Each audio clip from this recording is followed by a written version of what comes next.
I'm not perfect. I'm not closed-minded. I'm not old.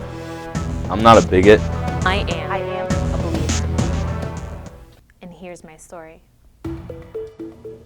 Growing up, the only time I ever heard of God was in a curse. We didn't go to church or anything like that. I knew next to nothing about God. At the age of 9, at a family gathering, I was molested by a teenager that was close to our family.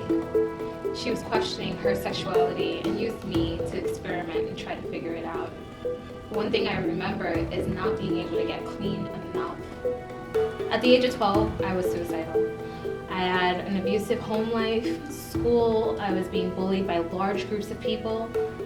Since I didn't have a safe place at home or a safe place to school, I felt like death was my only option. So I began to cut. At 16, I became sexually active, and at 19, my long-term boyfriend just wasn't enough for me.